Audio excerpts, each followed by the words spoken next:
Hi, I'm Stacy Churchill, and I teach photography, digital design, and intro to engineering design.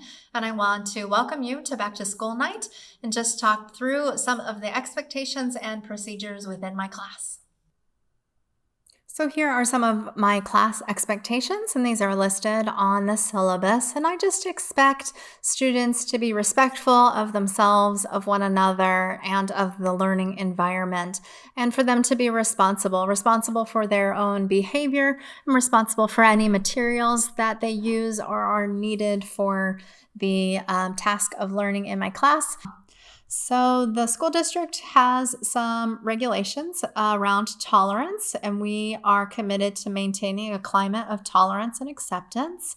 And all of their classwork also must adhere to this climate of tolerance and acceptance.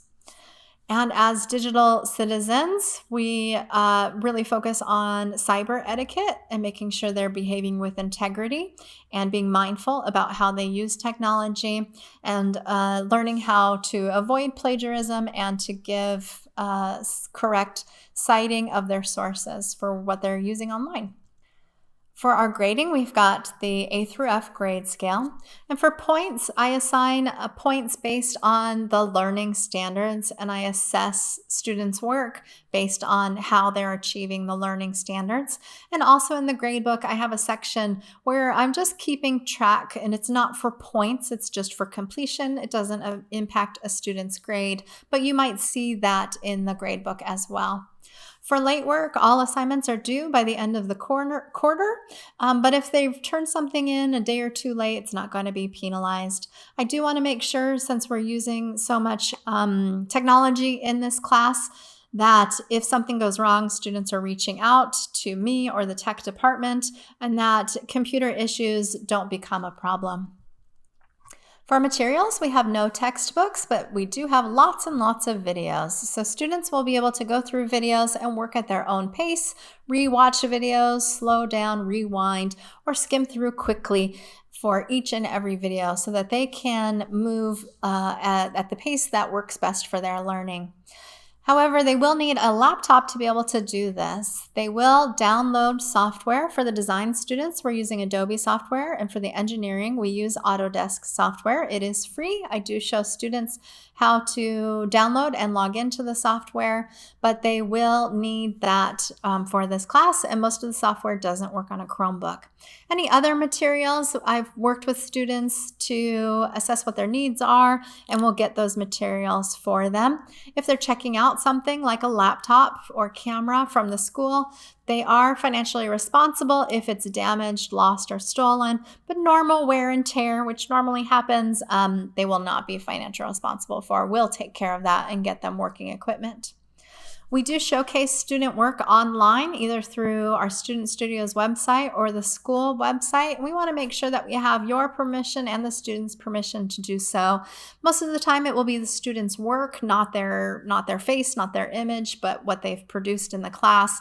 And students usually have a say-so, or students always have a say-so in what's posted, and usually they're excited to showcase their work. We would never publish anything that they would not want posted online. And 5 ways that you can help your students be successful is to stay informed. If you haven't already, you can become an observer for their classes in Canvas. Check out the school website. There's lots of helpful information there, but also check out social media. We've got a lot of school accounts: the library, counselors, wellness, yearbook, Mirador, the garden, choir, drama, art, all have different social media accounts, and we're posting out information all the time. So at mats.stampede is one of the best accounts to get started with. And also checking the calendar and penciling in any important school events or due dates.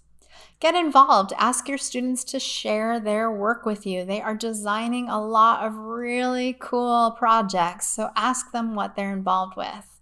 And discuss any art or design that's happening in our area. Also encourage students to sign up for after-school or online programs, DVC, UC Berkeley. Especially right now with distance learning, a lot of organizations are putting out programming for free online. Promote student self-advocacy and accountability. We're always encouraging students to problem solve with one another and then to reach out to us as well to problem solve. And we also want to make sure students know that learning is not about getting it right the first time or being perfect, and that it's about bouncing back from their disappointments and improving. So we do a lot of revisions, a lot of improving their work, and they're always able to raise up their scores based on the learning standards and raising up those grades.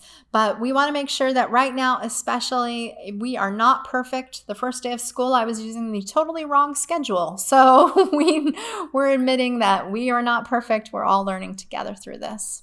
We also want you to spread the word and be an advocate and a cheerleader for the elective classes and promote the continuing of our design programming, but also championing the importance of art, career, and technical education. And then the Orinda Network for Education is incredibly important for our electives classes. A lot of the technology and software, a lot of the opportunities that I'm able to share with students is a direct result from the support of the Orinda parents organizations. And in the future, we want you to talk to your teens about their future classes. We've got a lot of design classes that weave together really nicely, and I have students that jump around between the engineering, the computer science, the design, and the art world. And get your daughters involved. Females are an underrepresented minority in so many of these STEAM fields: science, technology, engineering, art, and math. And I have taught classes where I have had only 1 or 2 females in the entire class, and the rest were male. So get your daughters involved and support them within those STEAM fields. And that's it. If you have any questions or need any clarification, email is the best way to reach me. So I look forward to getting to know your students and to working with them throughout this year.